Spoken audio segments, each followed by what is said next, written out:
Meet me on the softer side. Meet me on the softer side. Softer side of your heart. Hi there, and welcome to the Skylight Books author reading series. You can find out about this and all of our other author events at www.skylightbooks.com, where you can also browse our inventory as well as order books online. You can also follow us on Twitter or even be our friend at facebook.com. If you'd like to talk to a real person, we can be reached at 323-660-1175.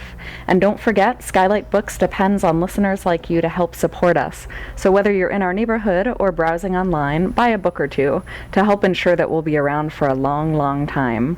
Thanks and enjoy.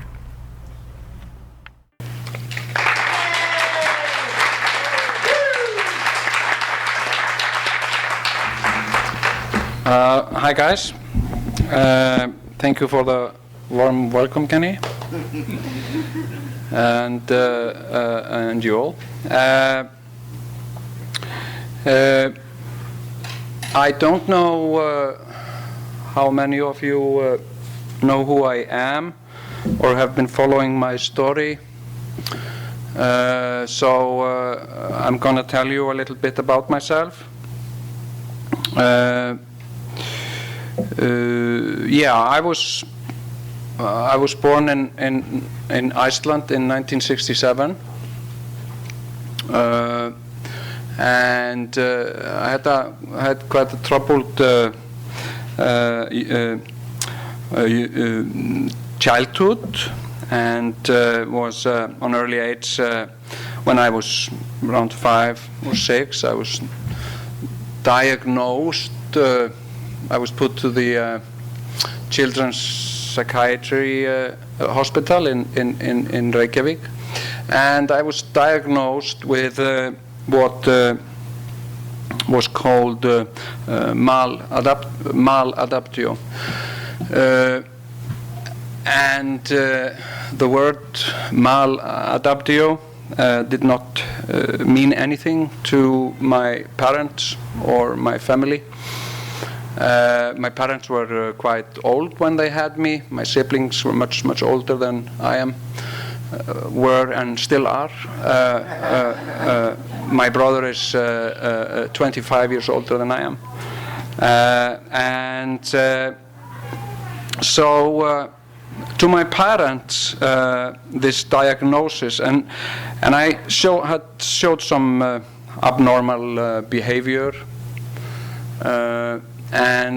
But to my parents and to many people in my family, this word maladaptio, what the doctors said was wrong with me, was just a fancy word for stupid. So I was in many ways treated accordingly to this diagnosis, as I was quite stupid or not very intelligent, at least, and that affected my education, everything that had to do with school, everything that had to do with social interaction with other children, and so on, and. When I was a teenager, I became fascinated with punk music. Not so much with punk music. I don't like music really,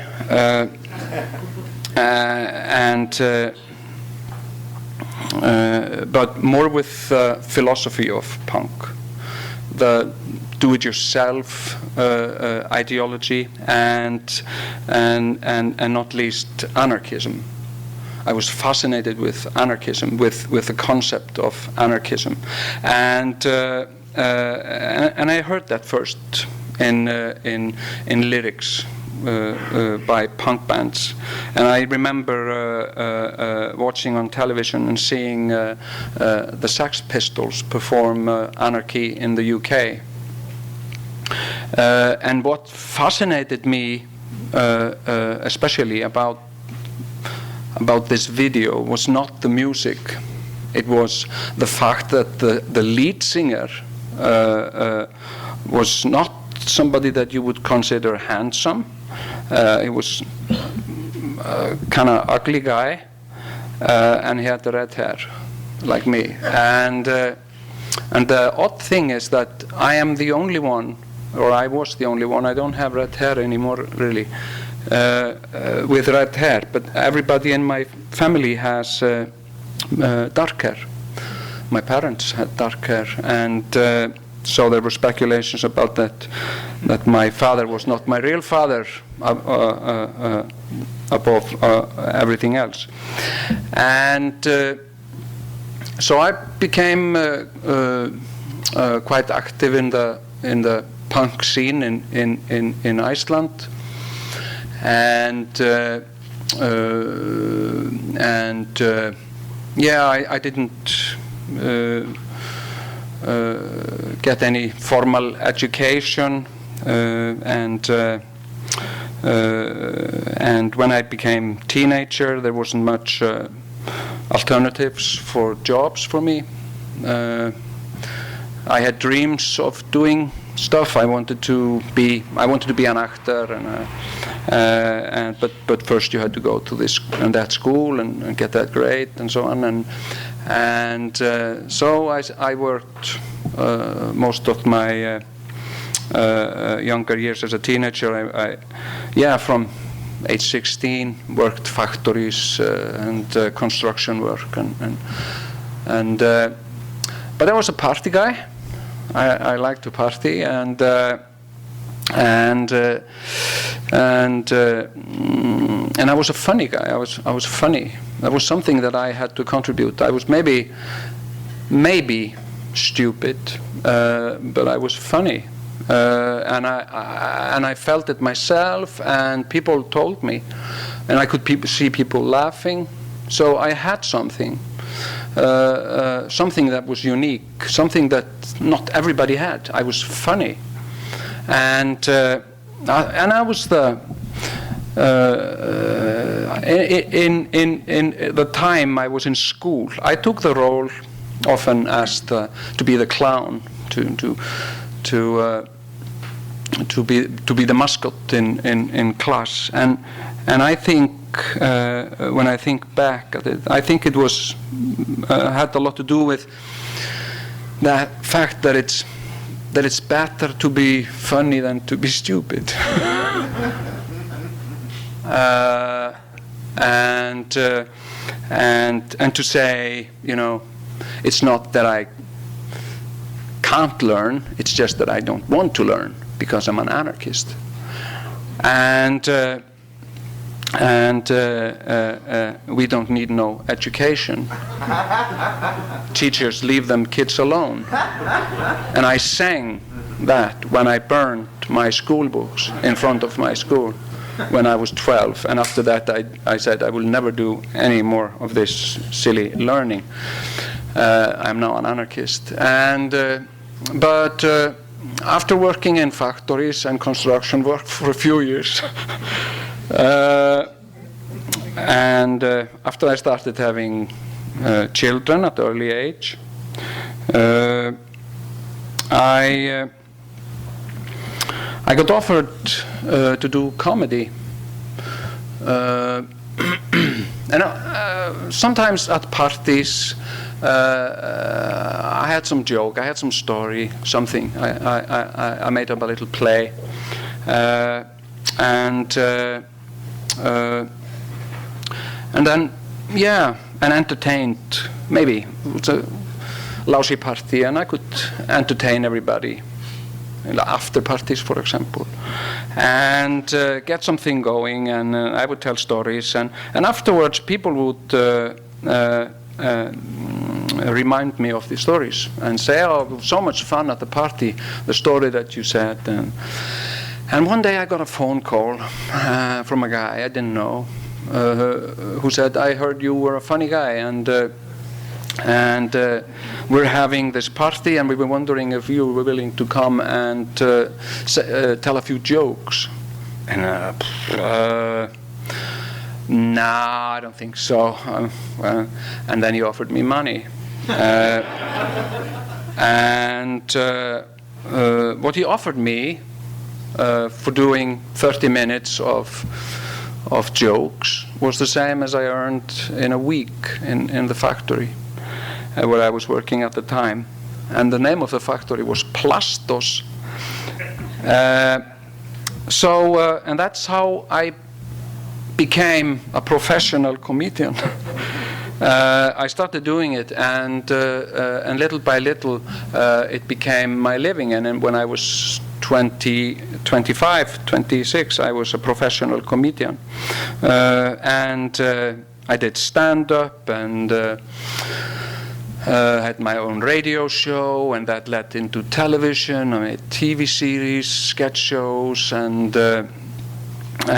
all sorts of things. And yeah, I became a comedian, and which is also kind of funny, because when my parents and my teachers were asking me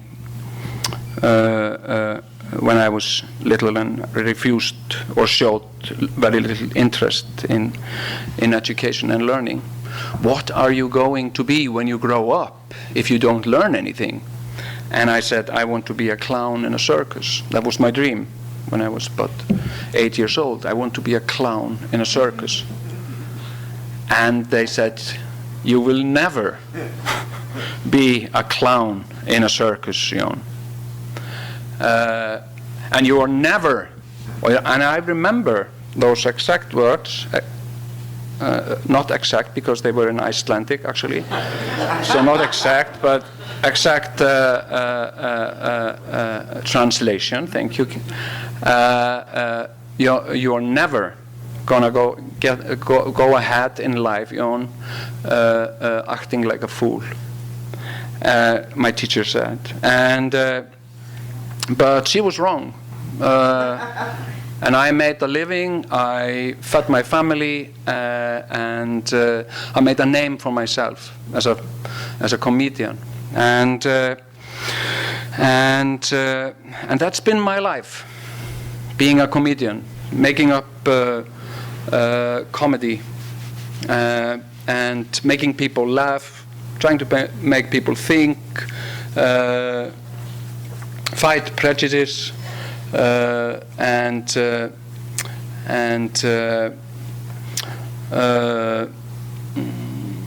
I've never been so very concerned with. I've been interested in philosophical politics in a philosophical way, and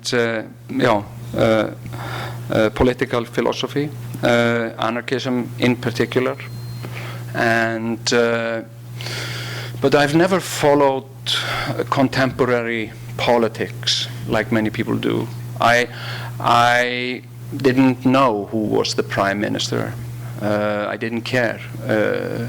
And sometimes those people would bother me by cutting funds to something that I was working on, and thereby canceling maybe a project I was working on, and then I would get irritated at this person or that political party, but I really didn't care much about politics. And to be honest, I didn't know who was the president of the United States. I didn't know, and I didn't care. It was just somebody,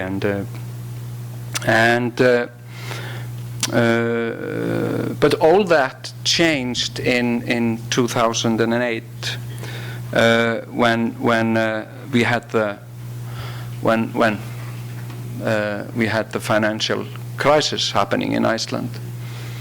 All that changed, and I had just recently made a big decision in my life, because being a professional comedian in a community of 350,000 people is very tough, because you cannot tell the same joke for a long time.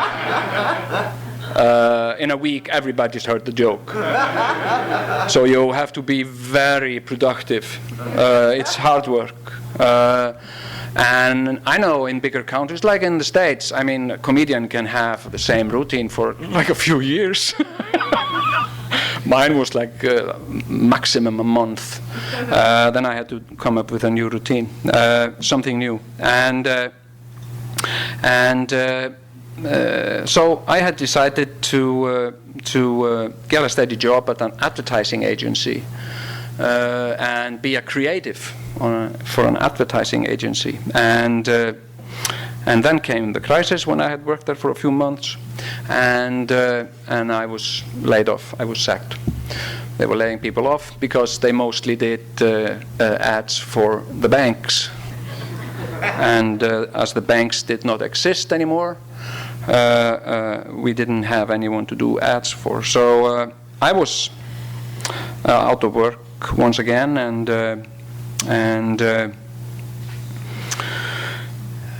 Iceland was the first country.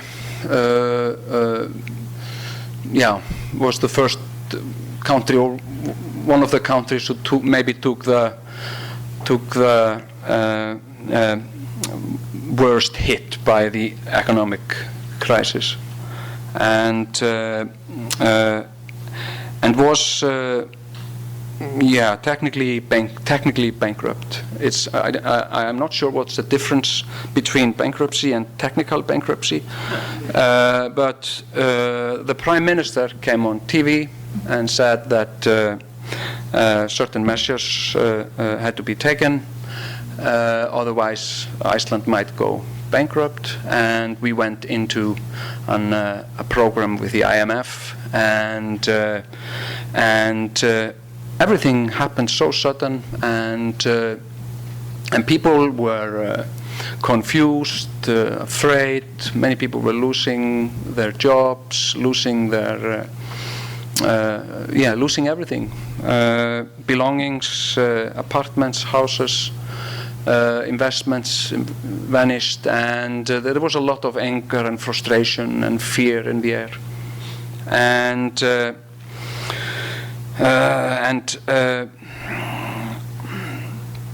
and I was angry too. I was angry, and at the time after the crisis started, there were riots in front of the parliament in Reykjavik, and they were increasing day by day. Angry people shouting in front of the parliament, and it's now called the pots and pans revolution, because people stood in front of the parliament with household equipment and banged it together, and they said, "Away with the government! Away with the government!" And in front of the parliament was the riot police with their shields and their helmets, and there was like this growing tension. And inside the parliament, you could see the parliamentary members peeking out the windows, and everybody was shit scared,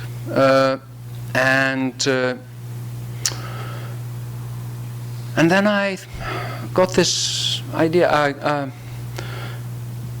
I don't really know what an idea is.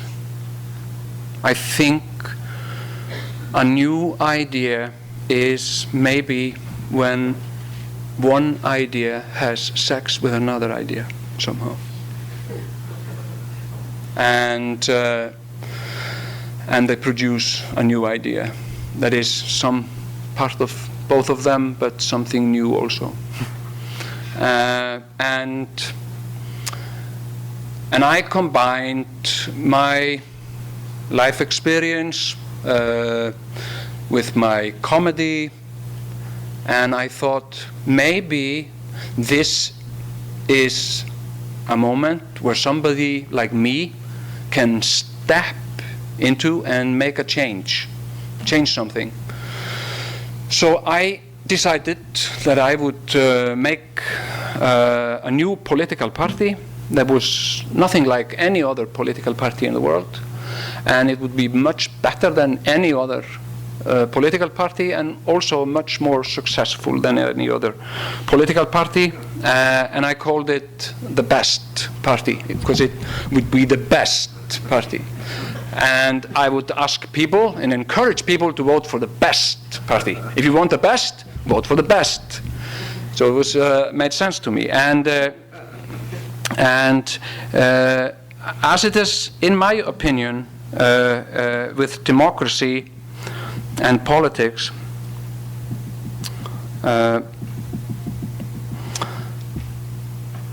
it's often the case that before elections, politicians will promise certain things, very often. And we're very determined. Of course, we're going to do this. And right after elections, we will do this. But after election, it becomes complicated. And it takes time, and it changes. It becomes something completely different, and something that was not talked about before the elections.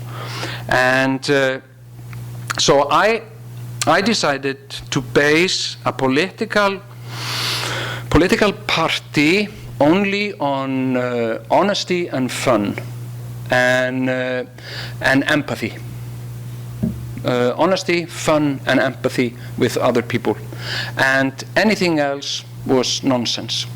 So we made a manifesto that was pure nonsense, and I did it. I served the home pages of the other political parties, and I copy-pasted their campaign promises, and I put it together in an inconsistent surrealist manifesto that had similarities to the other political parties. But I always added that it didn't matter what we said we were going to do, or whatever we promised to do, we weren't going to keep any of our promises anyway. So feel free to ask me what you want. I will promise it, but I also promise you that I'm going to break all my promises anyway, so it doesn't matter. It's no different from regular politics. And so I contacted some people, some friends on Facebook, and I told them I just started this political party. I need people on the ballot. Are you in? On Facebook, Facebook messages, and yeah, sure. Is it hard work? Nah, not at all. Only need your name and a picture and a photo. And we still have these messages, and one message is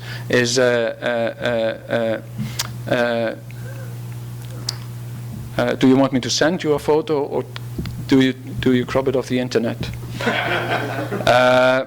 And people, and then people were asking me what sort of a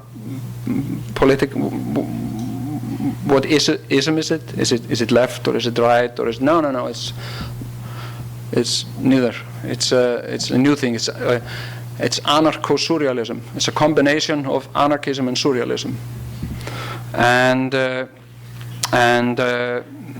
I had a vague idea in my head about what I was starting and whether people would really turn on to it or buy it.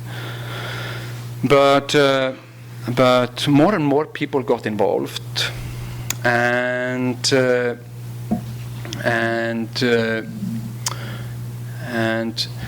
the other political parties did not care much about us or me. We had some panel discussions sometimes where representatives from all the political parties would go, and I came, then I had no idea who these people were. I had no idea what they were talking about. I would just sit down and I once I was I was in a talk show, Icelandic talk show. I had just been acting in a movie that had been released, Icelandic movie, and I was pitching that movie in the talk show, and I met this woman there, and she greeted me and said, "Is it right that you just started your own political party?" "Yeah, that's true. Yeah, that's right." "Okay, so I'll be seeing you around." "Yeah, yeah," I said, "yeah." And then she went out, and so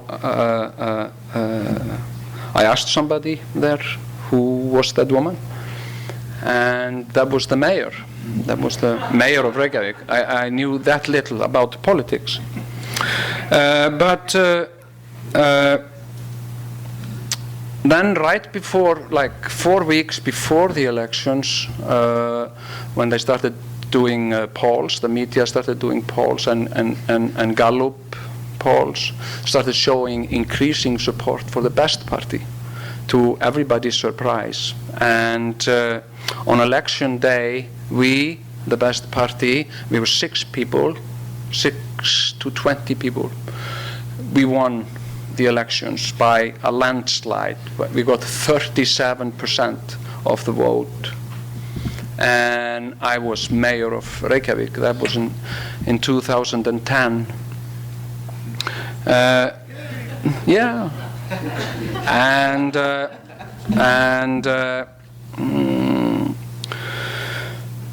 Yeah, and the unbelievable had happened. I was mayor in Reykjavik for 4 years, and I understand I'm the first mayor in 10 or 12 years to finish a whole term, because it's quite a tough job. It's even tougher than plastos.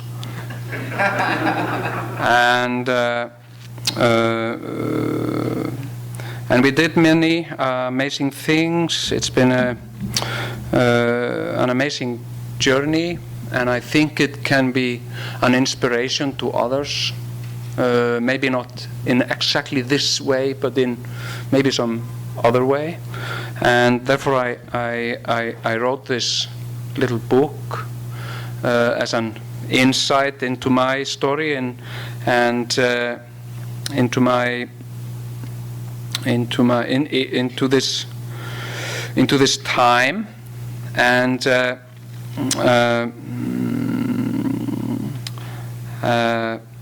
yeah, I'm not going to read anything from the book. Well, maybe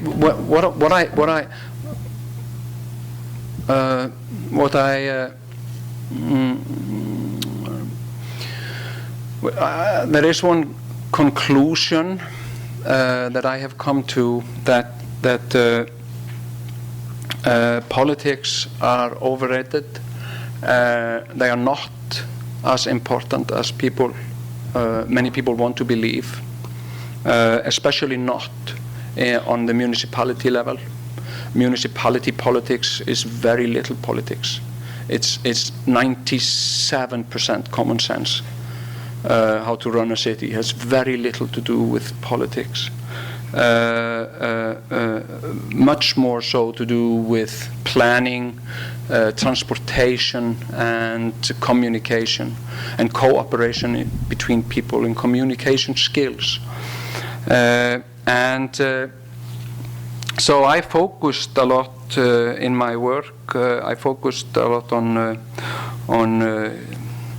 human rights issues, and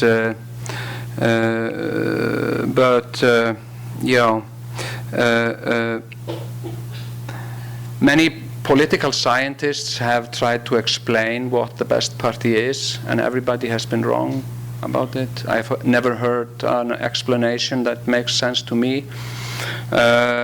In the beginning, they called it like a typical protest party, a typical populist party, populist initiative, and it's not. I consider it to be a democratic self-help group.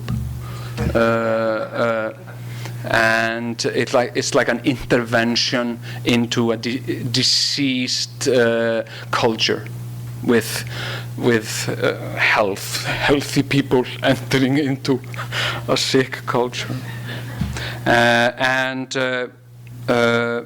a culture diseased with anger and fear and selfishness and not much empathy. So we did a very good job, and the most unique thing about the Best Party is that we lasted the whole term, and that has never happened with a so-called protest party or a so-called populist party. They usually just dissolve after the elections. But we did our time, and we called it that, doing time. and like when we would say, when people said, "Well, you are a politician," and I would say, "No, I'm not. No, I'm not really. I'm really not a politician. But you are in politics." "Well, I'm doing time in politics." Because it was I felt it was my civil duty at the time to do something, and now when the term was over,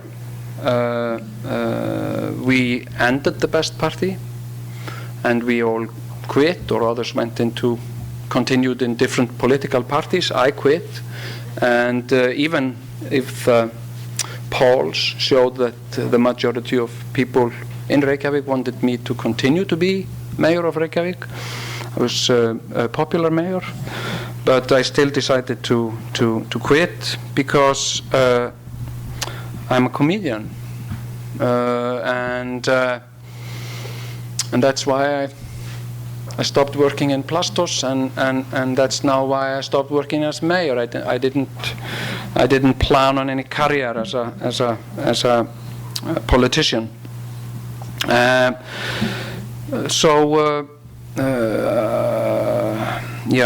That was my introduction rant.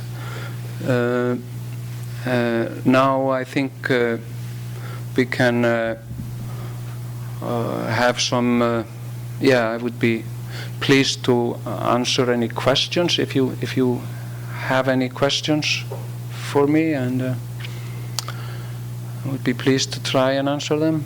Maybe I can't. Yeah. Did you make any changes in Reykjavik that lasted? Nope. No.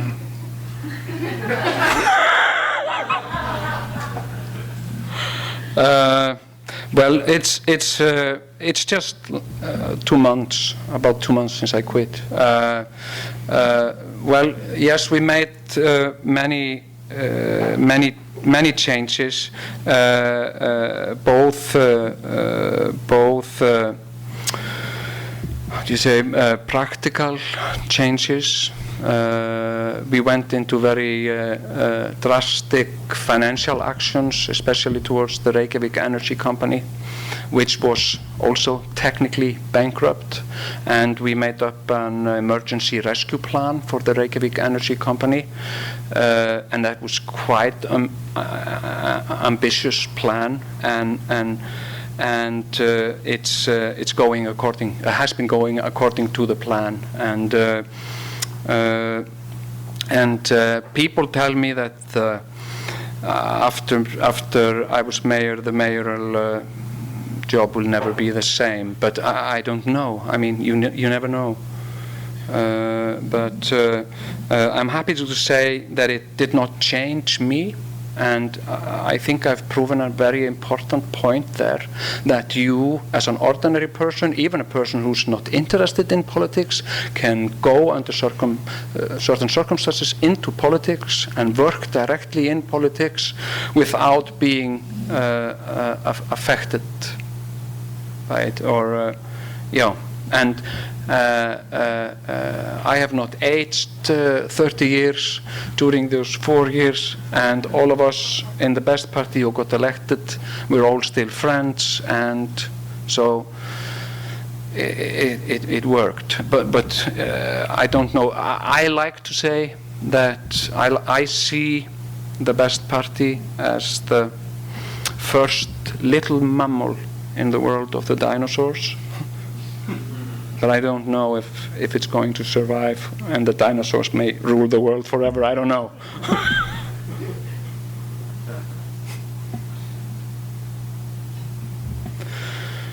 Yo? Who is the mayor now?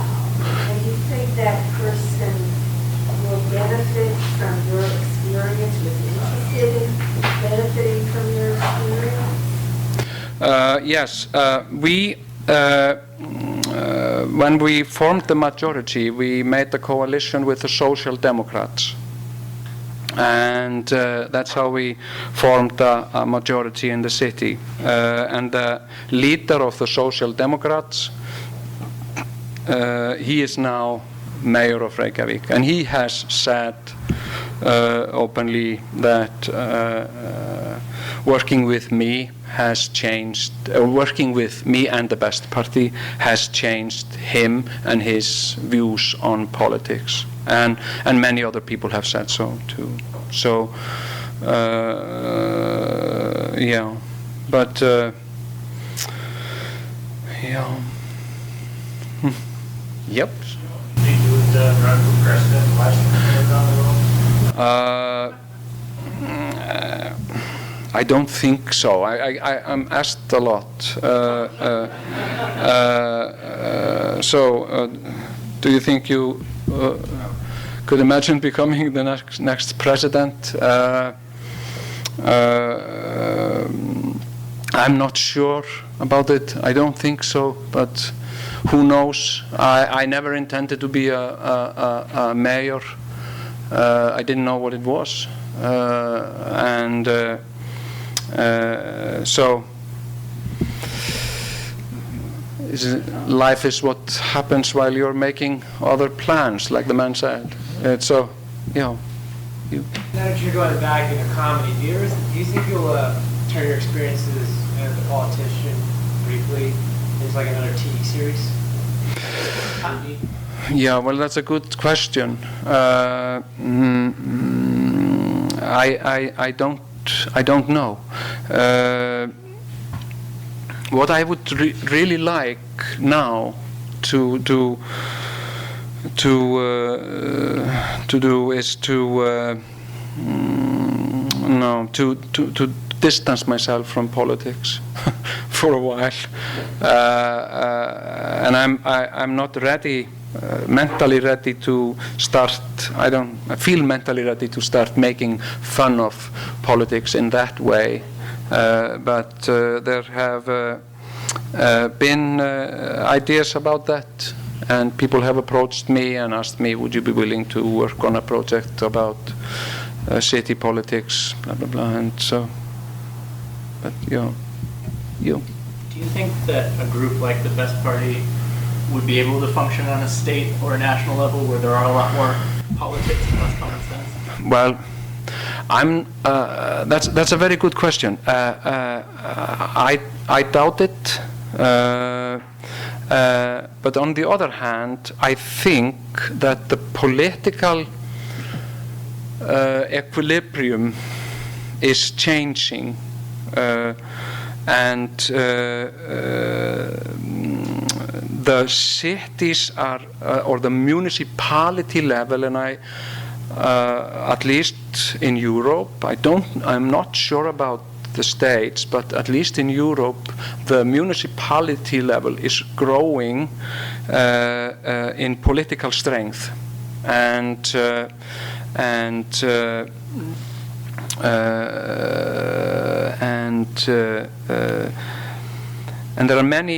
are interesting symptoms of it, and people are realizing that cities, for instance, cooperate in a completely different way from countries.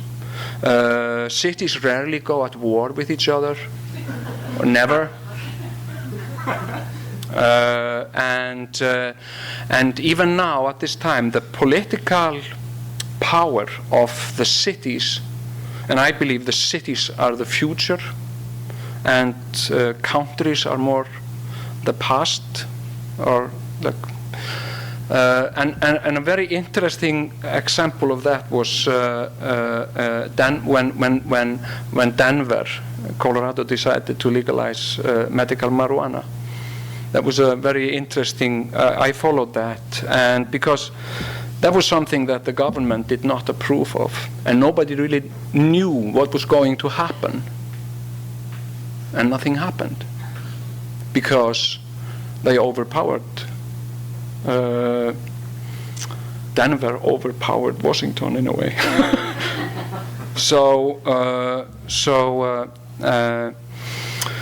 I think different initiatives like the Best Party are going to happen in cities, not maybe in the bigger cities at first, but maybe more in the smaller cities where they will grow, and then they will grow up to the bigger cities. And in 20 years, people will have a Best Party in LA, I'm sure. And it may not be called the Best Party, but it will have the same values or same, yeah, a little bigger mammal. Yes? So as you now look around the world and look at other cities, have you been encouraged by or been intrigued by other efforts to make a second Best Party? Yeah, well, there are. I mean, it's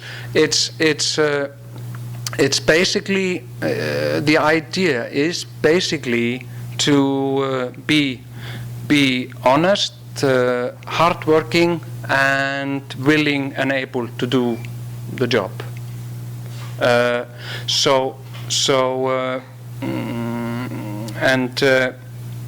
And so you can make whatever name, you can come up with whatever name you like, and you can have different campaigns or different slogans or different graphics, layouts. But I mean, one idea that I had in the beginning was the cool party. You know, why don't we have a cool party that we can vote for? That is like only wants cool things. You know, we want things to be cool. We want everything to be cool, and have like a cool committee that would vote. You know, is this cool? No, definitely uncool. So we're not doing it. So it would be democratic, cool and uncool, and in most people's minds, it's linked to good and bad. You know, it's a good thing, cool thing, an uncool thing is something that you shouldn't be doing. So yeah, it's I mean, I've seen different initiatives. There have been initiatives in different places in Europe, in Austria, in Germany, and in Italy. There was a comedian in Italy who won a big won elections. I think it was 2 years ago. Italian comedian Beppe Grillo. But I haven't really followed his story. Yeah, and also this illusion about politics. It's there are so many false ideas about politics. Like people find it sometimes. Yeah, interesting or even unbelievable that a comedian became a politician. Why is that so unbelievable? Why is that so strange? Well, but you know, a lawyer becomes a politician, and that's accepted. Why isn't that strange? You know, he's been wasting half of his life to study law and then goes into politics. Why? That's. You know, why not a comedian? He hasn't done anything. And he's funny. Why not? Why don't we need more funny, entertaining people in politics? So So I think I hope to see more comedians getting involved in politics. And I've heard, for instance, that stand-up comedian Eddie Izzard, Eddie Izzard is going to run for mayor of London in 2018. That's very exciting. Yes? Did you follow Jello Biafra at all when you were younger? Yeah, and the Dead Kennedys. Yeah, I met him.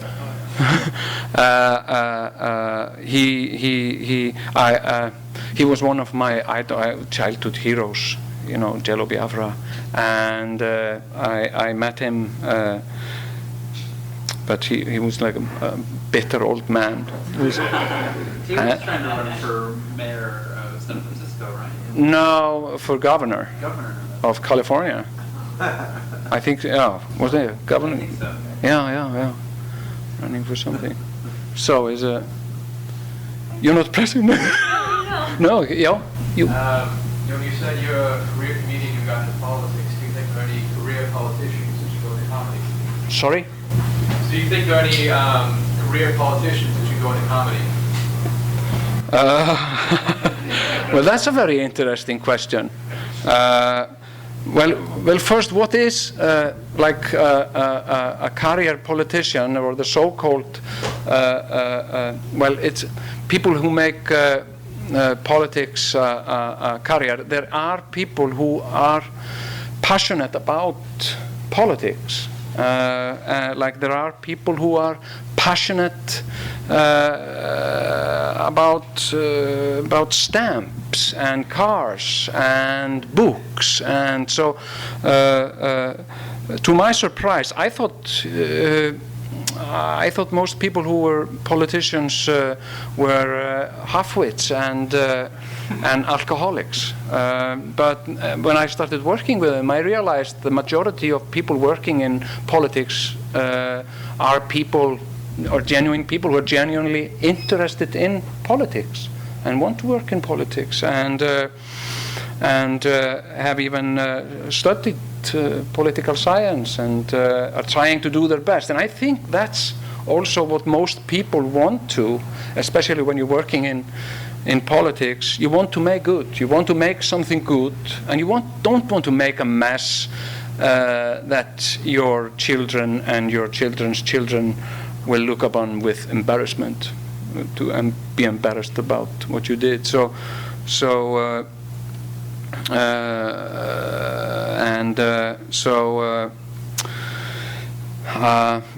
But maybe there are some politicians who would do better in comedy, and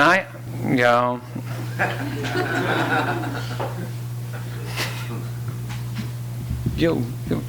Yeah, did your peers take you seriously when you first became a mayor? Was there sort of attention? How did you start working out the system to get your ideas out? That's my first question. And my second question, did you ever wait to have opinions about international issues publicly as a mayor? Did I address international issues? Yes. Mayor, publicly. Yes.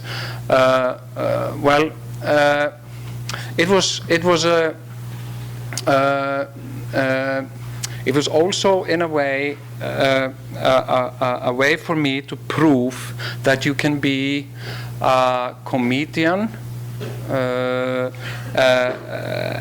and still be a functional citizen in society, and to have some. And I have 5 children.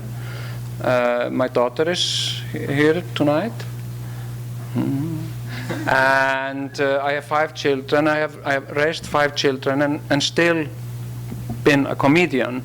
I'm a comedian when I pay my bills, and I'm a comedian. I was a comedian when I buried my parents, and it's a part of what I am and who I am, and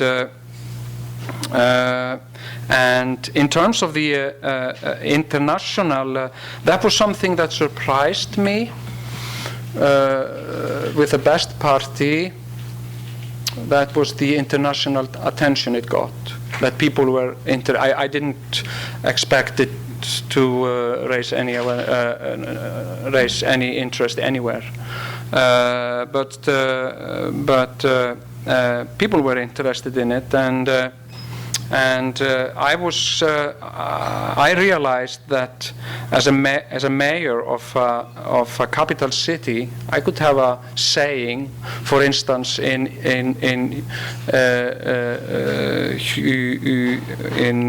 humanitarian issues, human rights issues, LGBT rights issues, and peace issues. And so I tried to use my position as a mayor to do so. And I objected to the Chinese government, the wrongful incarceration of Nobel Prize winner Liu Xiaobo, who is wrongfully incarcerated in prison in China.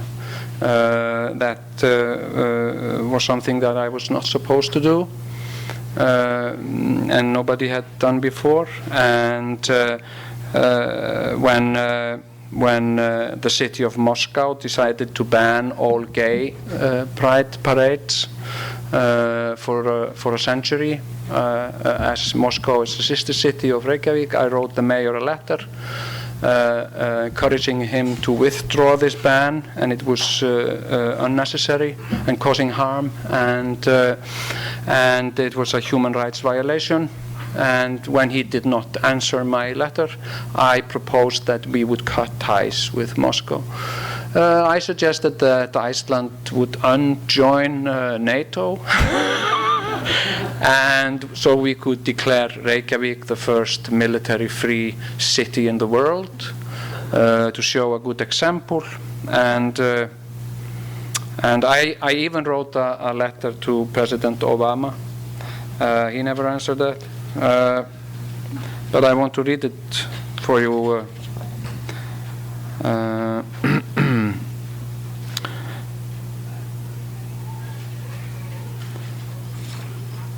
If I can find it.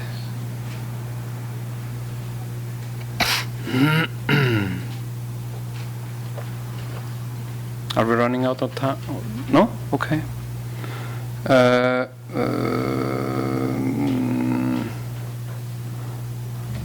49.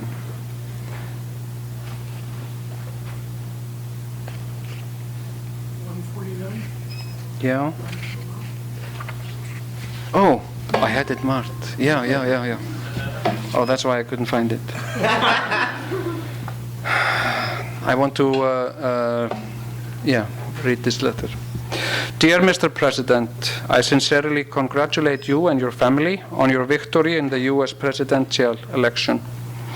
The people of Reykjavik followed the elections with great interest, and the majority of Icelanders were on your side. Everything is going pretty well here in the city of Reykjavik after a few difficult years. The city is full of life and the atmosphere is positive. Recently, Reykjavik was designated as a UNESCO City of Literature, the 5th city in the world, and the first non-native English-speaking city to receive this title. This was a great honor for our city because Icelanders see themselves as a nation of literature. Iceland is also a peaceful nation without an army, and I am eager to make Reykjavik a completely military-free zone.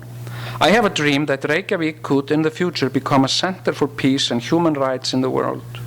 As you know, Ronald Reagan and Mikhail Gorbachev held a remarkable meeting here in the Höfði House in the year 1986, which defined the end of the Cold War. The unique art installation by Japanese artist Yoko Ono, the Imagine Peace Tower, is located on Viðey Island in Reykjavik. Every year, from the 9th of October until the 8th of December, it shines in the sky with the aurora borealis, reminding us of Yoko and John's hope for world peace. I believe it's important for our city to recognize our obligation and contribute to promoting peace. Reykjavik is is in a unique position to be a city of peace, and I'd like to suggest that you have our city in mind if you need a place for a meeting, peace negotiation, conference for peace, etc., etc. In the year 1972, Bobby Fischer and Boris Spassky met in Reykjavik to play chess.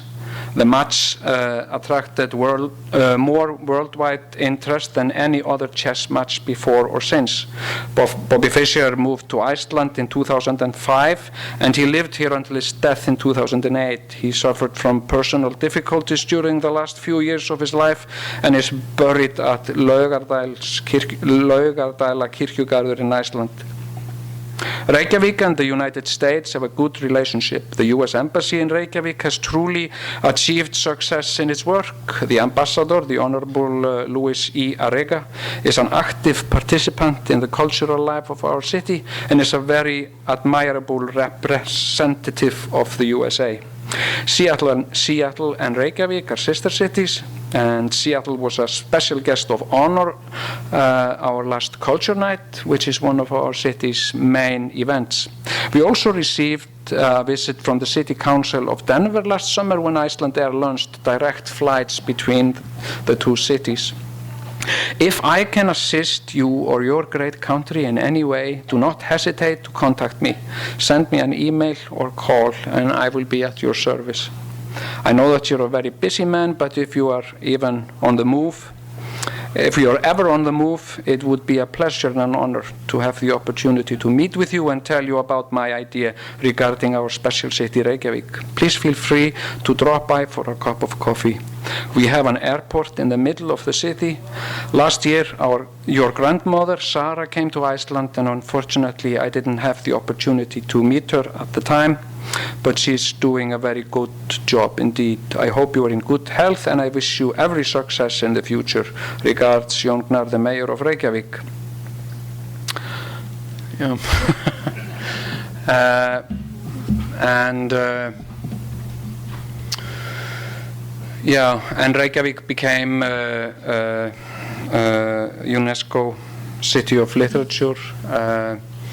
I joined the International Organization of the Mayors for Peace, and Reykjavik also became an icon city, which is International City of Refuge Network,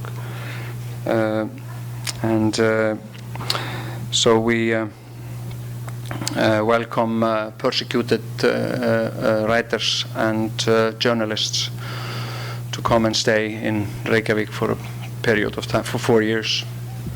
So we made many such changes.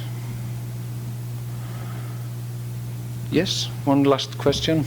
Yeah, I have a question about your.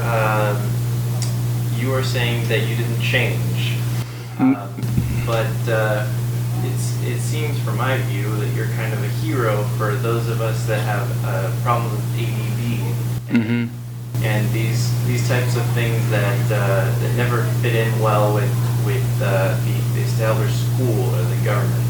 So, what is it that? How were you able to cope with this environment when you got there? What were you able to change to adapt, or did you have to make these people adapt to you? Well, a little bit of both.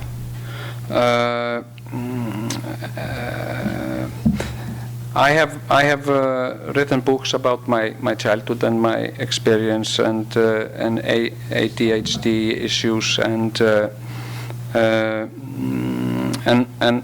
on that I also have a rare condition of migraine, which the symptoms are very similar to a stroke.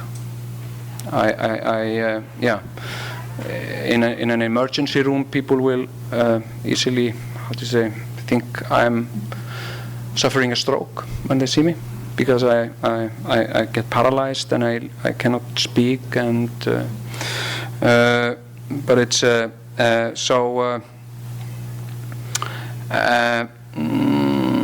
I'm very forgetful, and disorganized.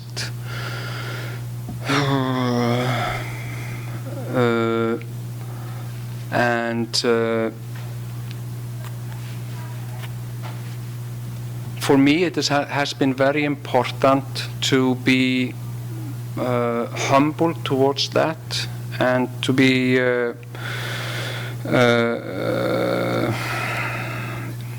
how can I explain?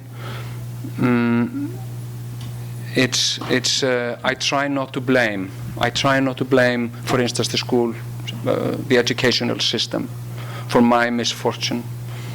I don't see any person as my enemy. I have not. Many people see me as their enemy, but I don't feel like I have any enemies. I just try to forgive people and admit my limitations, and I have great limitations, and there are things I find very difficult that other people find very easy to do, and I find very difficult to do, and I admit it. And that's maybe what's often hardest, and in case of, and I think it's often in many cases the hardest part, to admit your powerlessness towards how your brain functions, and like sometimes, and I've had these discussions especially with my wife. You know, sometimes I will do surrealistic things, absurd things, and I will forget something that was really, really important, and it was important to me, and I just forget it because I go do something else, and she gets angry and irritated, and then it's very important for me to admit that it's my fault, that's my brain, and I'm sorry that my brain's activity is messing up your day. But I could so easily go in defense and start arguing with her and say, you know, I have ADD, you know, you cannot blame me. So it has a lot to do with the attitude towards it, and in my case I have been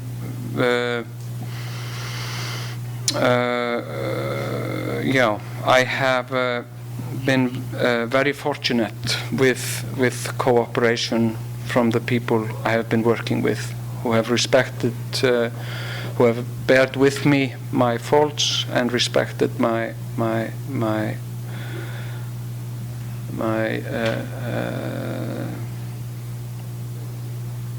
talents. So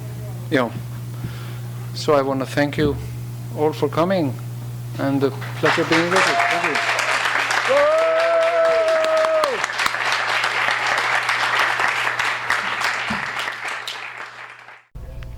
You've been listening to the Skylight Books author reading series. Don't forget that you can check out this and all of our other great podcasts at www.skylightbooks.com.